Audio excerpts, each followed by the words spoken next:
कभी ऐसा होता है ना कि दिमाग बस एक ही सोच में फंस जाता है और घूमता ही रहता है। इसे ओवर थिंकिंग कहते हैं और हम में से अक्सर लोग इस कैफियत से गुजरते हैं। लेकिन इसे रोकना इतना मुश्किल क्यों है आखिर? तो चलें आज की इस गुफ्तगू में हम यही समझेंगे कि हमारा दिमाग हमें बचाने की कोशिश में कैसे उलझा देता है, और साथ ही वो 4 कारआमद महारतें भी सीखेंगे जो जहन के इस शोर को कम कर सकती हैं। तो सबसे पहला और बुनियादी सवाल यही है, आखिर इस सोचों के चक्कर से निकलना इतना मुश्किल क्यों लगता है? मतलब हम जितनी कोशिश करते हैं, ये ख्यालात उतनी ही ताकत से वापस आ जाते हैं।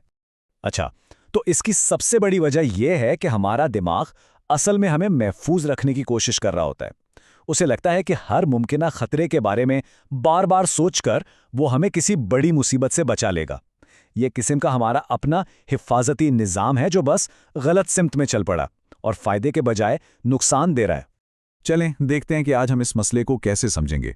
पहले तो हम ओवरथिंकिंग करने वाले दिमाग की नफ्सियात को देखेंगे, फिर इसकी 4 बड़ी किस्मों पर बात करेंगे, यानी मुस्तकबिल की फिक्रें, जहन में अचानक आने वाले नापसंदीदा ख्यालात, हर बात का ज़रूरत से ज़्यादा तज्जिया करना और माजी की बातों में ही खोए रहना। और आखिर में हम देखेंगे कि इन पुरानी आदतों को तोड़कर नए जहनी रास्ते कैसे बनाए जा सकते हैं। तो सबसे पहले बात करते हैं वरी यानी फिक्र की। ये मुस्तकबिल के बारे में मनफी सोचों का एक ऐसा जाल है जहां जहन हर वक्त क्या होगा अगर जैसे सवालों में ही उलझा रहता है। यहाँ एक बड़ी दिलचस्प चीज़ होती है। दिमाग की मंतिक और जिस्म की हकीकत में ज़मीन आसमान का फ़र्क होता है। दिमाग ये सोचता है कि देखो मैंने इतनी फ़िक्र की और कुछ बुरा नहीं हुआ, इसका मतलब फ़िक्र करना काम जाता है, जबकि जिस्म पर इसका बिल्कुल उलट असर पड़ा होता है। मुसलसल फ़िक्र करने की वजह से जिस्म में स्ट्रेस हार्मोन्स बढ़ जाते हैं जो नींद, मिजाज और मजमूई सेहत को तबाह कर देते हैं। तो इससे निमटने की एक बहुत ही मुयस्सर तकनीक है शेड्यूल्ड वरी, यानी फ़िक्र के लिए एक वक्त मुकर्रर कर लेना। अपने जहन के साथ एक डील कर लें कि भाई फ़िक्र ज़रूर करेंगे लेकिन सिर्फ एक ख़ास वक्त पर, जैसे दिन में कोई 20 मिनट, मान लें शाम 5 बजे, और इस वक्त में अपनी सारी फ़िक्रें एक कागज़ पर लिख डालें। बाकी पूरे दिन जब भी कोई फ़िक्र तंग करे तो खुद को याद दिलाएं कि उसके लिए शाम का वक्त मुकर्रर है। ये दिमाग को कंट्रोल वापस सिखाने की एक बेहतरीन ट्रेनिंग है।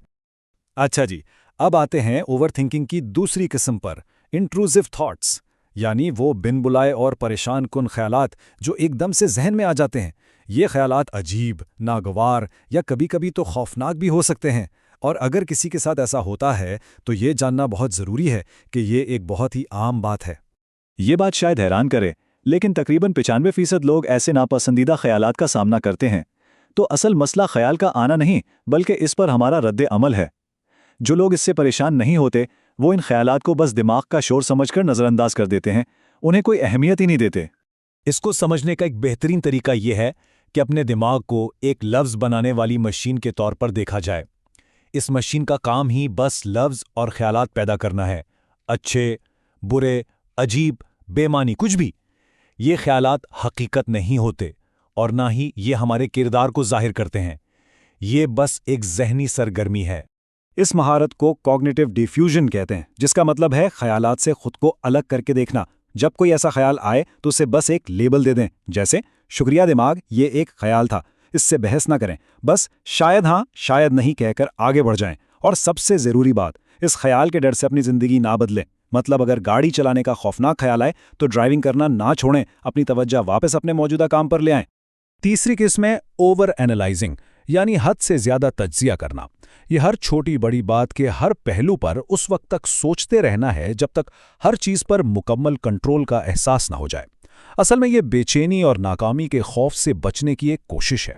तो यहाँ असल मकसद बैरूनी दुनिया को कंट्रोल करने की कोशिश छोड़ना है और अपने अंदरूनी एहसासात को संभालने की सलाहियत पर भरोसा करना सीखना है। जैसे मुसन्निफा ने हार्वर्ड के एक पैनल में गलती की तो उन्हें शर्मिंदगी महसूस हुई, लेकिन वो इस एहसास को बर्दाश्त कर गईं।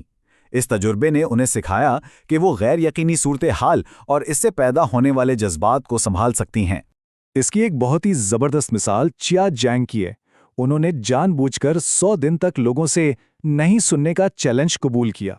उन्होंने खुद को ऐसी अजीबो-गरीब सूरत-हाल में डाला जहां उन्हें पक्का यकीन था कि उन्हें इनकार ही सुनने को मिलेगा, ताकि वो मुस्तरद होने के खौफ पर काबू पा सकें। उनकी सबसे मशहूर कोशिशों में से एक ये थी जब उन्होंने एक फास्ट फूड रेस्टोरेंट में जाकर पूछा, क्या मुझे बर्गर रीफिल मिल सकता है? जाहिर है जवाब नहीं ही था, लेकिन जिया वहां से भागे नहीं, बल्कि पुरसुकून रहे। इस तजुर्बे ने उन्हें सिखाया कि जिस खौफ को वो इतना बड़ा समझ रहे थे, हकीकत में वो इतना भयानक नहीं था। और चौथी किस्म है रूमिनेशन, मतलब माजी की बातों या गलतियों पर बार बार सोचते रहना। ये बिल्कुल जुगाली करने जैसा अमल है, जहां एक ही ख्याल को बार बार जहन में चबाया जाता है, जिससे कोई हल तो नहीं निकलता, सिर्फ तकलीफ बढ़ती है। इसे ऐसे समझे जैसे बर्फ पर स्केटिंग के रास्ते में एक गहरी लकीर बन जाए। जितनी बार कोई इस लकीर से गुजरता है वो उतनी ही गहरी होती जाती है और फिर उससे बाहर निकलना उतना ही मुश्किल हो जाता है। कहानी में अलेक्जेंडर का किरदार भी यही करता है। वो अपने पछतावे में फंसा हुआ है, लेकिन उससे निकलने के लिए हाल में कोई कदम नहीं उठाता। तो इस चक्कर को तोड़ने का तरीका क्या है? तरीका यह है कि इस पछतावे के पीछे छुपी कदर को पहचाना जाए और हाल में उसी कदर की बुनियाद पर कोई छोटा सा एक्शन लिया जाए। मिसाल के तौर पर अगर ख्याल आए कि मैं एक अच्छा वालिद नहीं हूं, तो इसकी पीछे की कदर क्या है? एक अच्छा और शफीक वालिद बनना, है ना? तो इस लम्हे में क्या किया जा सकता है? जाकर माफ़ी मांग लें या बच्चे को गले लगा लें। ये छोटा सा अमल आपको माजी की कैद से निकालकर हाल में ले आएगा। तो आखिर में ये तमाम महारतें दरअसल दिमाग में नए रास्ते बनाने का अमल है। हमारा दिमाग कोई पत्थर की लकीर नहीं है। ये सीख सकता है, ये बदल सकता है। हम इससे पुरानी नुकसानदेह आदतों से निकालकर नए और सेहतमंद तरीकों से सोचने की ट्रेनिंग दे सकते हैं। इसे यूं समझें जैसे स्की पहाड़ी पर ताज़ा बर्फ पड़ी हो। जब बर्फ ताज़ा हो तो पुरानी गहरी लकीरों से निकलना और अपनी मर्जी का नया रास्ता बनाना आसान हो जाता है। थेरेपी और ये नई महारतें बिल्कुल इसी ताज़ा बर्फ की तरह काम करती हैं, जो दिमाग को लचकदार बनाती हैं और तब्दीली की गुंजाइश पैदा करती हैं। तो चलें एक नज़र डालते हैं हमारे आज के टूल किट पर। मुस्तकबिल की फिक्रों के लिए है शेड्यूल्ड वरी, बिन बुलाए ख्यालात के लिए कॉग्निटिव डिफ्यूजन, ज्यादा तज्जिया करने की आदत के लिए कंट्रोल की बजाय भरोसा करना सीखना, और माजी में अटके रहने के लिए हाल में एक्शन लेना। और इन सब की बुनियाद है रोजाना की माइंडफुलनेस, जो इन तमाम महारतों को इस्तेमाल करने के लिए जहनी मजबूती देती है। तो अब सोचने की बात यह है कि पहला नया जहनी रास्ता कौन सा बनाया जाएगा। याद रखें, एक छोटा सा कदम भी एक नए और बेहतर सफर का आगाज हो सकता है।